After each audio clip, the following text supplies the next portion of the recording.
మైన వాటిని చూడకుండా నా వ్యర్థమైన వాటిని చూడకుండా నా కన్నులు త్రిప్పివేయుము. నా కన్నులు త్రిప్పివేయుము. నీ మార్గములో నడుచుకొనుటకు నీ మార్గములలో నడుచుకొనుటకు నన్ను బ్రతికింపుము. ప్రార్థన చేసుకున్నాం. కృపా కనికరము తండ్రి నీకు వందనాలు. ఇవనైనా ఈ 119వ కీర్తనలో 37వ వచనంలో ప్రభా ఈ మాటల ద్వారా ప్రభా మాతో మాట్లాడమని, ఆ మాటలు ప్రభా బిడ్డలు అర్థం చేసుకొని గ్రహించడం మనసు దయచేయమని, తద్వారా దిద్దుబాటు చేసుకోవాలంటే కృప దయచేయమని యేసయ్య పరిశుద్ధ నామములో ప్రార్థన అడిగి వేడుకొంచున్నాం తండ్రి. ఆమేన్. కూర్చుందాం అందరూ.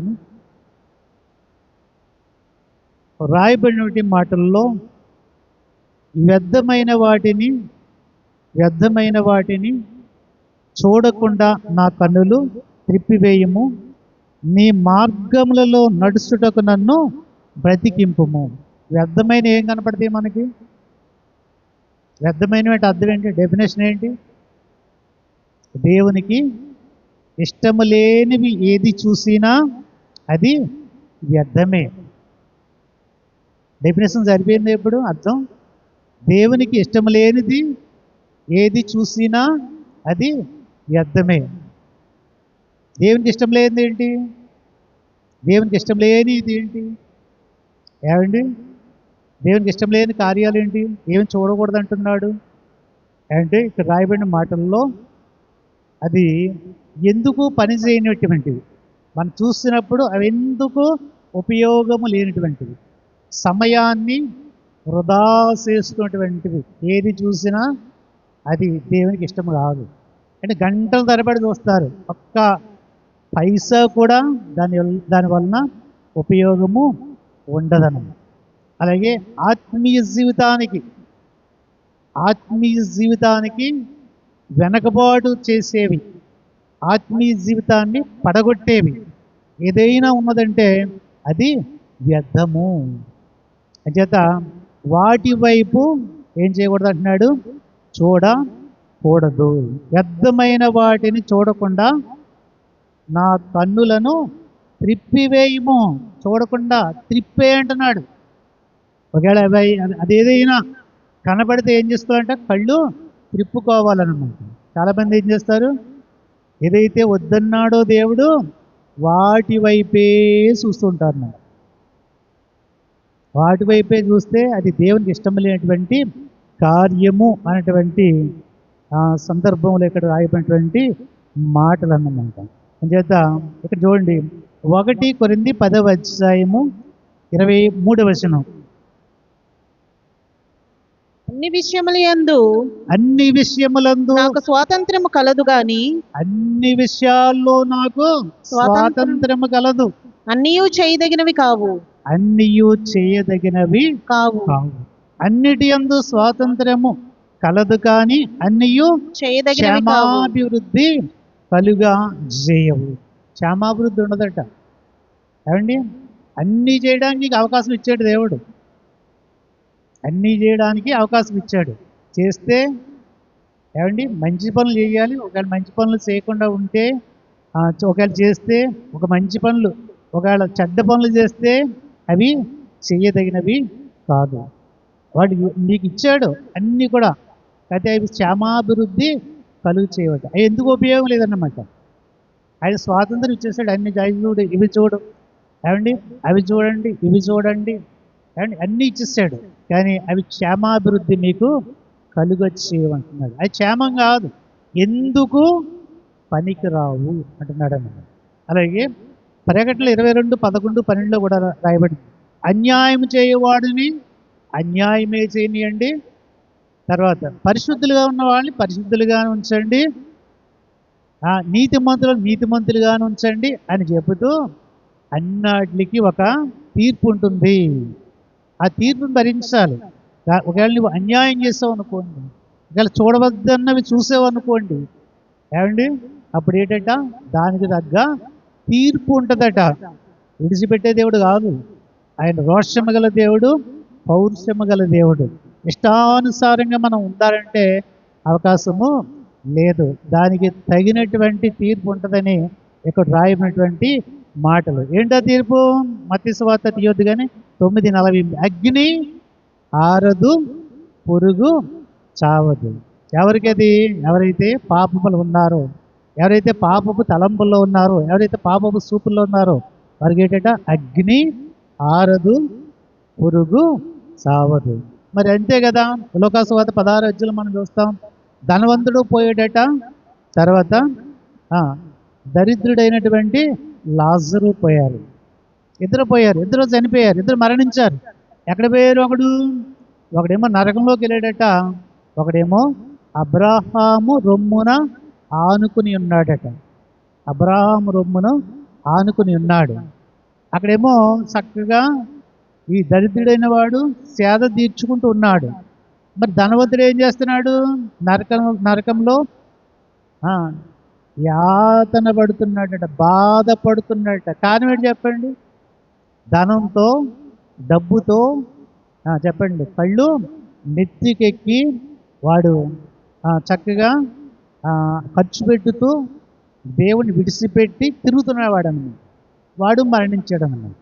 ఒకవేళ డబ్బుతో ఉన్నాడు, చక్కగా ఉన్నాడు కదండి, సంతోషం ఉన్నాడు కదండి అంటే అక్కడ రాయబడిన మాటలు ఏంటంటే దేవుడిని పూర్తిగా నెగ్లెక్ట్ చేశాడనమాట.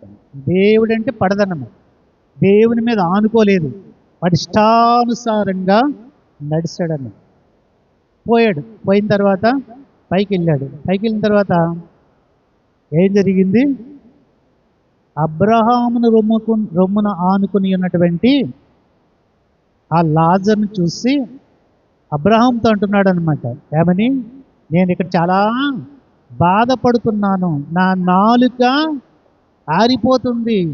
ఒక్క ఆ యొక్క లాజరుని వేలుకొని నీటిలో ముంచి ఆ వేలుకొని ఉన్నటువంటి నీటిని నా దగ్గరికి పంపించు, నా నోటితో తీసుకుని నా దాహాన్ని తీర్చుకుంటా అన్నాడు. అప్పుడు అంటారన్నమాట, అక్కడున్న వాళ్ళు చెప్పండి, అక్కడున్న వాళ్ళు ఇక్కడికి రారు, ఇక్కడున్న వాళ్ళు అక్కడ రారు. అంటే పరలోకంలో ఉన్నవాళ్ళు పరలోకంలో ఉంటారు, నరకంలో ఉన్నవాళ్ళు నరకంలో ఉంటారు. కానీ ఈ పరలోకంలో సంతోషం ఉన్నవాళ్ళు నరకంలోనికి వెళ్ళడానికి అవకాశమే లేదు. మధ్యన ఏముందంట? అగాధం ఉందంట. అంటే వెళ్ళడానికి అవకాశమే లేదు అని అక్కడ రాయబడినటువంటి మాటలు. అప్పుడు ధనవంతుడికి కథ బుద్ధి వచ్చింది. బుద్ధి వచ్చి ఏం చెప్తున్నాడు? అయితే నాకు 5 సహోదరులు ఉన్నారు, వాళ్ళైనా మారుతారేమో, వాళ్ళు కూడా నాకులాగే జీవిస్తున్నారు. ఇక్కడికి వస్తే నేను పడేటువంటి బాధ నా సహోదరులు పడకూడదు. కాబట్టి అక్కడ నుంచి ఒక వ్యక్తిని పంపితే వాళ్ళు నమ్ముతారు అన్నప్పుడు అక్కడ రాయబడిన మాట ఏంటంటే, ఎవరిని పంపినా వారి యొద్ద మోషేయు ప్రవక్తలు ఉన్నారు. ఇప్పుడు కూడా చెప్తున్నాం కదా, ఒక దైవజనులుగా ఒక పాస్టర్లుగా చెప్తున్నాం.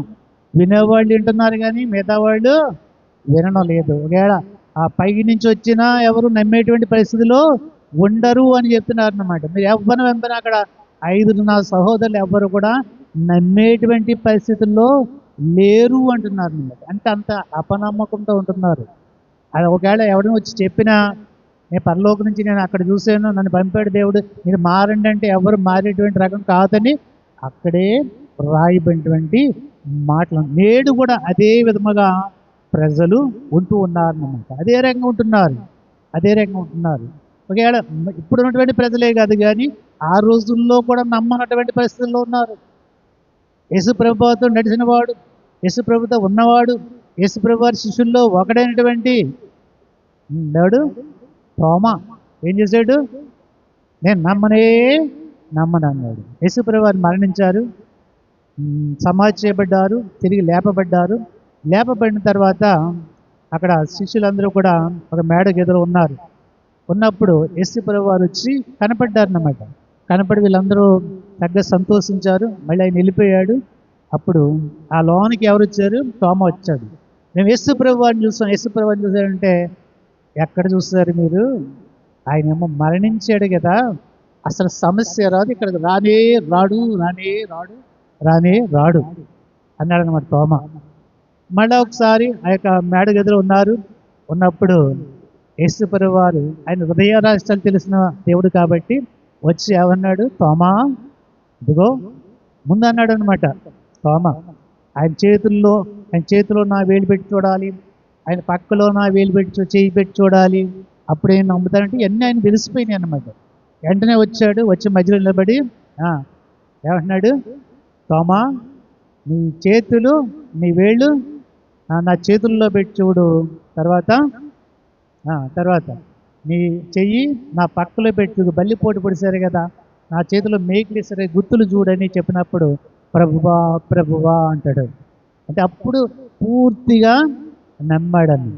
అంచేతే చూసిన నమ్మిన వారికంటే చూడక నమ్మిన వారే ధన్యులు అని చెప్పిన మాట కూడా మనం చూస్తాం. ఒకసారి స్తోత్రం చెప్పండి, హల్లెలూయా హల్లెలూయా. అంచేత చూడక నమ్మినవాడు, మనం ఏదైనా అద్భుత కార్యాలు చేస్తే ఇప్పుడు చాలామంది కండిషన్లు పెడుతుంటారు. ఏమని, నేను చర్చికి వస్తాను కానివ్వండి ఈ కార్యం జరగాలి, ఇక్కడ ఆ కార్యం ముందు జరగాలట.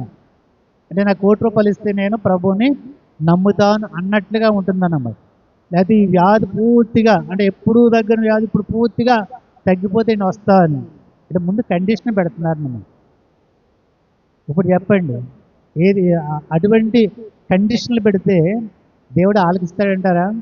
నువ్వు అవసరము నాకు లేదంటాడు. ఇటువంటి వాళ్ళు ఏం చేస్తారు, అవసరం తీరిన తర్వాత దేవుడిని విడిచిపెట్టి వెళ్ళిపోతారు అన్నమాట. అంచేతే చూసి నమ్మిన వారికంటే చూడక నమ్మిన వారు ధన్యులు అంటాడు.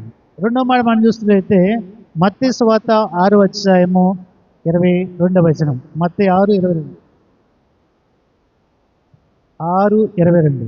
అన్నే గనుక నీ కన్ను తేటగా ఉండిన ఎడల నీ దేహమంతయు వెలుగుమయమై ఉండును. దేహమునకు దీపము కన్నే గనుక నీ కన్ను తేటగా ఉంటే నీ దేహమంతయు వెలుగుమయమై ఉండును. నీ కన్ను చెడినదైతే నీ దేహమంతయు చీకటమయమై ఉండును. నీలో ఉన్న వెలుగు చీకటై ఉండని ఎడల ఆ చీకటి ఎంతో గొప్పది. నీలో ఉన్న వెలుగు చీకటై ఉన్న ఎడల ఆ చీకటి ఎంతో గొప్పదని, అంత భయంకరం అని చెప్పడం. చీకటి గొప్పదని, చీకటి గొప్పతనం గురించి చెప్తలేదు అక్కడ, అంత భయంకరమైనదన్నమాట. అంచేత నీ దేహమునకు దీపము కన్నే కనుక నీ కన్ను తేటగా ఉండాలట. ఎలా ఉండాలి? తేటగా ఉండాలి. దాని అర్థం ఏంటి? తేటగా ఉండడం లేకపోతే అండ్ మసకబార్థం కాదు ఇక్కడ అర్థం. అర్థమైందా? నీ కన్ను అంతా పవిత్రముగా ఉండాలి, నీ చూపు అంతా పవిత్రముగా ఉండాలి అన్నటువంటి మాటలు ఇక్కడ రాయబడినటువంటి మాటలు అన్నమాట. అంచేత ఏమన్నాడు, నేను లోకమునకు వెలుగై ఉన్నా అన్నాడు. ఆయన ఏంటంటే లోకమునకు వెలుగై ఉన్నాడట. మనం ఎలా ఉండాలి ఇప్పుడు? ఆయన లోకానికి వెలుగంటే మనం ఎలా ఉండాలి? ఆయనలో ఉండాలి. అంటే మనం కూడా ఒక వెలుగుగా ఉండాలి, ఒక చీకటిగా ఉండకూడదు. అంటే చీకటి అంటే చీకటి బ్రతుకులు అన్నమాట, పాప బ్రతుకులు. కానీ పాప బ్రతుకులు మనము ఉండకూడదు, చీకటి బ్రతుకులు మనము ఉండకూడదు. అంచేత ఏమన్నాడు? I am the light of the world అన్నాడు. యోహాను సువార్త 8:2 నేను లోకమునకు వెలుగై ఉన్నా అన్నాడు. అంచేత వెలుగు కాబట్టి మనం కూడా వెలుగుగా ఉండాలి, కానీ చీకటి లక్షణాలతో, చీకటి గుణాలతో, చీకటి పనులతో మనము ఉండకూడదంటే సత్యం ఇక్కడ తెలుసుకోవాలి. మూడవ మాట మనం చూసినట్లయితే కన్నులతో ఒక నిబంధన చేసుకోవాలట. కన్నులతో ఏం చేయాలట? ఒక నిబంధన చేసుకోవాలి. ఏట నిబంధన అంటే ఒక దాన్ని ఏమంటారు? నిబంధన అంటే అర్థం ఏంటంటే ఒక ఒప్పందం చేసుకోవాలి కన్నులతో. ఏంటి ఒప్పందము? నేను చెడును చూడను, నేను చెడును చూడను. ఇంకా రెండు కూడా ఉన్నాయి, చెడును చూడను, చెడు మాట్లాడను, చెడును విన్న. అంచేత 3 కోతుల బొమ్మలు ఉంటుంటాయి చాలా దిక్కులు. ఏమంటే కళ్ళు మూసుకుంటే, చెవులు మూసుకుంటే, తర్వాత నోరు కూడా 2 చేతులతో మూసుకుంటుంది.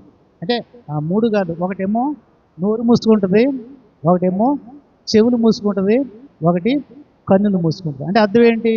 చెడు చూడను, తర్వాత చెడు మాట్లాడను, చెడు వినను అని. అంచేత ఇక్కడ రాయబడిన మాటల్లో యోబు గ్రంథము 31 యోబు గారు అంటాడు, 31 యోబు గ్రంథము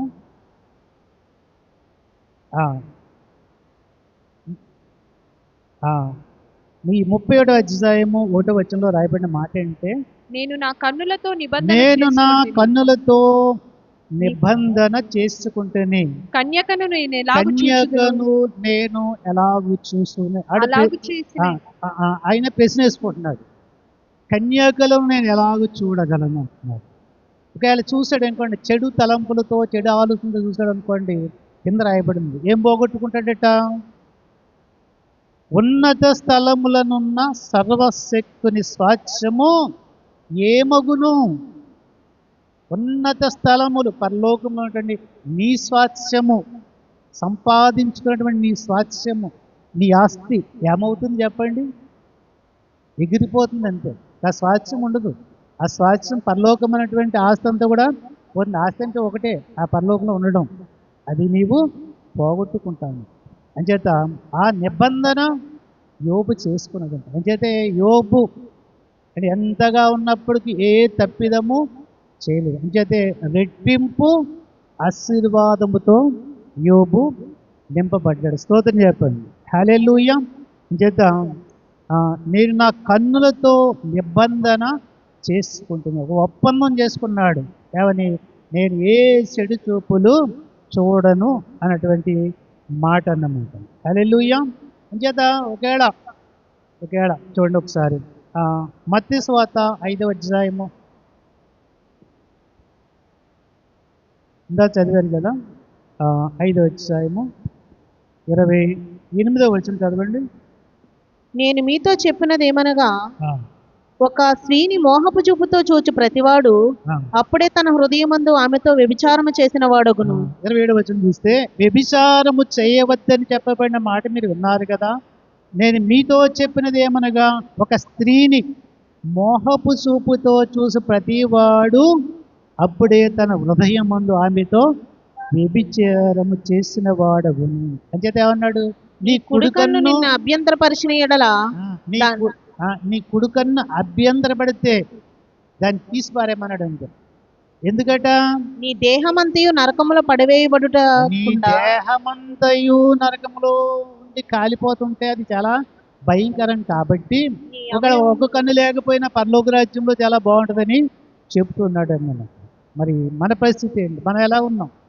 మన చూపు ఎలా ఉంది? మన తలంపులు ఎలా ఉన్నాయి? మన ఆలోచనలు ఎలా ఉన్నాయి? ఒకసారి ఆలోచన చేద్దారు. పవిత్రమైనటువంటి హృదయంతో ఉన్నట్లయితే పవిత్రమైన చూపు కూడా మనకి ఉంటుంది అనేటువంటి సత్యం ఇక్కడ రాయబడింది అన్నమాట. అవ్వ ఏం చేస్తుందంటే, ఆదికాండము 3వ అధ్యాయంలో 6వ వచనంలో ఏమండి అవ్వ ఏం చేస్తుంది? ఆ వృక్షము ఆహారమునకు మంచిది, కన్నులకు ఏటట అందమైనది. అవ్వ, ఆదాము అవ్వ తెలుసు కదా మీకు హిస్టరీ. అవ్వ ఏం చేస్తుందంట చెప్పండి? ఆ వృక్షము కన్నులకు అందమైనది. వృక్షం అంత అందంగా ఉంటే దాంట్లో ఉన్నటువంటి ఫలాలు ఎంత అందంగా ఉన్నాయో కదా. తక్కమంట కోసింది, హస్బెండ్కి ఇచ్చింది, ఇద్దరు తినేశారు. తినేసిన తర్వాత జరిగిన సంగతి ఏంటి? ఇద్దరిని అండ్ సంతోషమైనటువంటి ప్రాంతము, దేవునితో సంబంధం ఉన్నటువంటి ప్రాంతము, దేవునితో సాన్నిధ్యం ఉన్నటువంటి ప్రాంతము, అనిత్యము దేవునితో మాట్లాడేటువంటి ఆ చల్లని ధనము నుంచి ఏం చేయబడ్డారు? అక్కడ నుంచి తోలివేయబడ్డారని రాయబడింది. చూడండి 3వ అధ్యాయము ఆదికాండము 3వ అధ్యాయము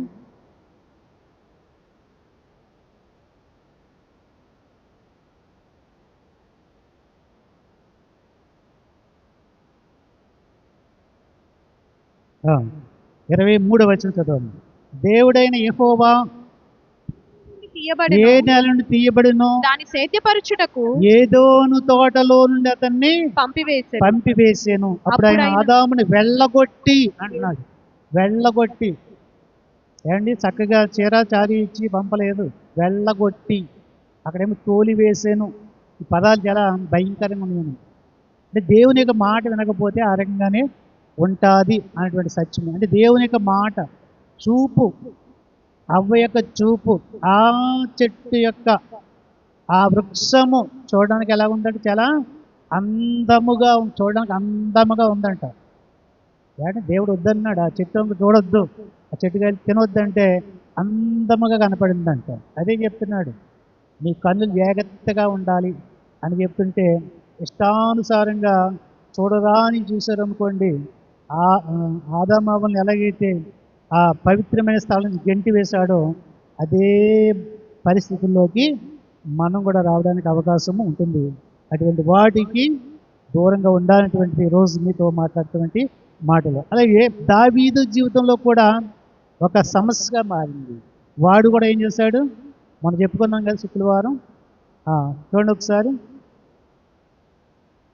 2 సమూయేలు 11 వచ్చేసాయి. 2 సమూయేలు 11 వచ్చేసాయి.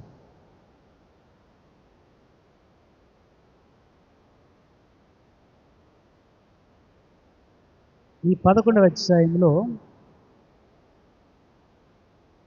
2-4 వచనాలు. ఒకానొక దినమున ప్రొద్దుగుంకు వేళ దావీదు పడక మీద నుండి లేచి రాజనగరి మిద్దె మీద నడుచుచు పైనుండి చూచుచుండగా స్నానము చేయు ఒక స్త్రీ కనబడెను. చాలు, పైనుండి చూస్తుండగా స్నానము చేయు ఒక స్త్రీ కనపడింది. కనపడిన తర్వాత ఏమండి, ఆశపడ్డాడు, చూశాడు, ఆశపడ్డాడు. తర్వాత రాజనగర్లోకి తీసుకుని వచ్చాడు, ఆమెతో పాపము చేశాడు. ఇప్పుడు చెప్పండి, ఫలితం ఏంటి? ప్రతిదానికి కూడా ఫలితము ఉంటుంది. చేసిన ప్రతి తప్పిదానికి ఫలితం ఉంటుంది. ఏంటో తెలుసా? ఏమండి, ఏం జరిగిందో తెలుసా? దావీదు యొక్క కుమారుడు చచ్చిపోయాడు. చూడండి ఒకసారి మాట, ఒకసారి చదువుదాం. 2 సమూయేలు 12వ అధ్యాయము 16వ వచనం. యెహోవా ఊరియా భార్య దావీదునకు కనిన బిడ్డను మొత్తినందున అది బహు జబ్బు పడెను.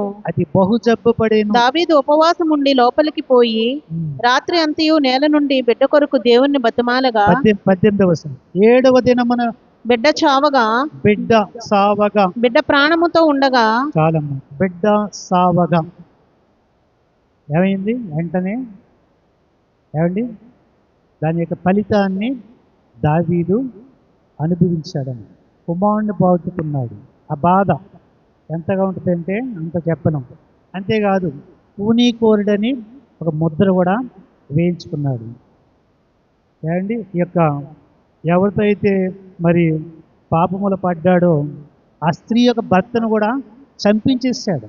యుద్ధంలో ముందు పెట్టి వీడు ముందు సావాలి అని వాడిని కూడా మరి చంపించేసినట్లుగా మనం చూస్తూ ఉన్నాం అన్నమాట. అంచేత ఆ చూపు మరి ఎంత అనర్థానికి దారి తీస్తుంది ఇక్కడ మనం చూస్తున్నాం అన్నమాట. పేతురు చూశాడు కదా, ఏం చూశాడు? చక్కగా నీటి మీద నడిచినంతసేపు బాగానే నడిచాడు. అంటే ప్రభు వైపు చూసినంతసేపు బాగానే నడిచాడు. ఆ గాలిని చూసినప్పుడు ఏమైపోయాడు? మునగసాగాడని రాయబడినటువంటి మాటలు అన్నమాట. లోతు భార్య ఏం చేస్తుంది? వెనక్కి తిరిగి చూస్తుంది. ఏమైంది? ఉప్పు స్తంభం అయిపోయింది. ఏ స్తంభం? ఉప్పు స్తంభం. చచ్చి ఊరుకుంది అంతే, ఒక స్తంభం అయిపోయింది అనమాట. ఎందుకు చూసింది? లోక వైపు చూస్తుంది. మళ్ళీ వెనక్కి వెళ్ళింది. ఆ సుధేమ పట్టణంలో ఉండేది కాపురం ఉంటే అక్కడంతా కూడా ఆస్తులు సంపాదించుకుందేమో, బంగారం వదిలేసింది, బంగారం ఉందేమో, వడ్డానాలు ఉన్నాయేమో, ఏమండి ఇంకా డబ్బు ఉండిపోయిందేమో ఆ రోజుల్లో. కానీ దేవదూత వచ్చి నడండి, ఇక్కడ ఈ పట్టణం అంతా కూడా నాశనం చేస్తాను అన్నప్పుడు అల్లుళ్ళు ఏం చేశారట? లోతుకి కాబోయేటువంటి అల్లుళ్ళు ఏం చేశారట? ఎగతాళి చేశారట. అవేమి నమ్మకాలొద్దు, ఈ పట్టణం నాశనం ఎక్కడైపోతుంది, ఇది అసంభవము, నేను ఇక్కడే ఉంటానన్నారట. అప్పుడు దేవదూత ఏం చేస్తానంటే వీళ్ళని, లోతు భార్యని, కుమార్తెలను తీసుకొచ్చి కొంత దూరం వెళ్ళిన తర్వాత ఒక ఊర్లోకి వెళ్ళిన తర్వాత ఈ పట్టణం అంతా కూడా ఏం చేస్తున్నాయి? నాశనం చేస్తున్నాను. అప్పుడు లోతు భార్య ఏం చేస్తుందంట? అక్కడేమో పొగ లేస్తూ ఉందంట, పొగ. మరి పట్టణం అంతా నాశనం అయిపోయింది కదా. ఇప్పుడు కూడా అలాగే ఆ ఇజ్రాయెల్ దేశం తర్వాత అమెరికా యుద్ధాలు చేస్తుంటే ఆ ఇరాన్లో గట్ట మంటలు పొగ పొలవమంట వస్తూ ఉన్నాయన్నమాట. అలాగా ఇక్కడ కూడా ఈ సొదొమ పట్టణం అంతా కూడా పొగతో నిండి ఉన్నప్పుడు చెప్పండి, లోతు భార్య ఏం చేసింది? నా ఇల్లు ఉందో లేదో, నా బంగారం ఏమైపోతుందో, నా డబ్బు ఏమైపోయిందని వెనక్కి తిరిగి చూసి ఏమైపోయింది? ఉప్పు స్తంభము అయిపోయిందని. ఇంకేత లోకము వైపు చూడకూడదు. ఏ వైపు చూడకూడదు? లోకం వైపు చూడకూడదు. మరి ఎవరి వైపు చూడాలి? యేసు వైపు చూడాలి. ఆ మాట చూడండి, నేను చెప్పి ముగిస్తాను. హెబ్రీ 12:2.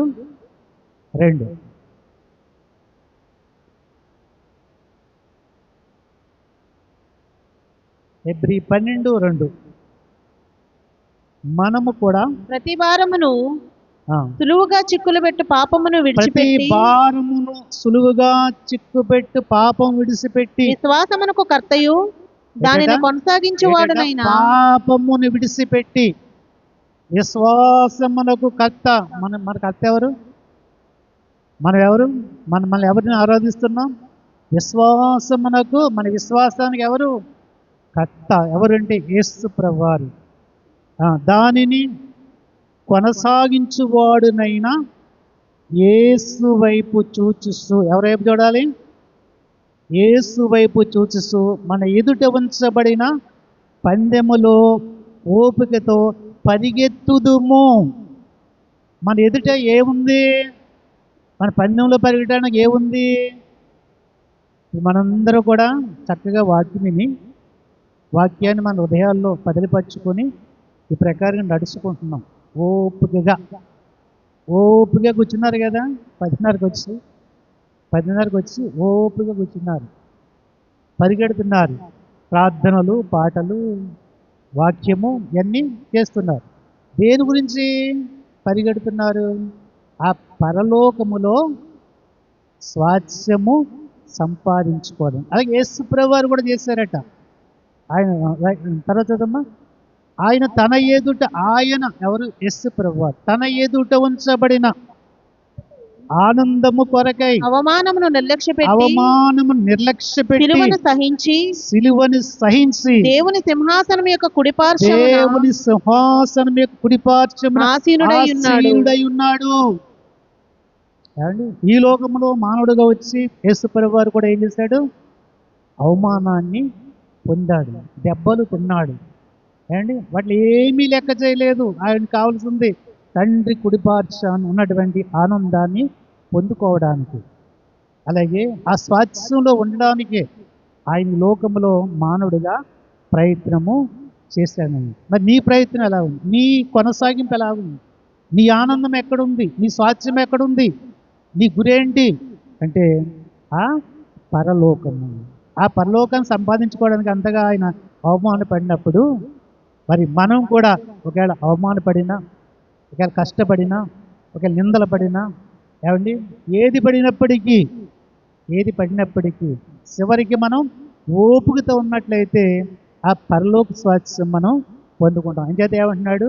విశ్వాసమునకు కర్తయు దానిని కొనసాగించు వాడునైనా యేసు వైపు చూచుచు మన ఎదుట ఉంచబడిన పందెములో ఓపికతో పరిగెత్తుదము. దేవుని నామానికి మహిమ కలుగును గాక. హల్లెలూయా. అంచేత ఈ యొక్క మధ్యాహ్న కాల సమయంలో మీతో మాట్లాడిన మాట ఏమని రాయబడింది? చెప్పండి. 119వ కీర్తన 37వ వచనంలో, వ్యర్థమైన వాటిని చూడకుండా నా కన్నులను త్రిప్పివేయము, నీ మార్గములలో నడుచుకున్నటకు నన్ను నీ మార్గంలో నడుచుటకు నన్ను బ్రతికించితేనే నీ మార్గంలో మేము నడుస్తాం. ఇటువంటి వాటి నుంచి దూరపరచు. ఇటువంటి ఉపయోగం లేనటువంటి ఆ చూపు నుంచి, అండ్ ఆత్మీయ జీవితాన్ని దూరం చేసేటువంటి ఆ చూపు నుంచి, సమయాన్ని వృధా చేసేటువంటి ఆ చూపు నుంచి, హృదయాన్ని అపవిత్రం చేసేటువంటి ఆ చూపు నుంచి నన్ను తప్పించు అని ప్రార్థన చేద్దాం. కళ్ళు మూసుకోండి.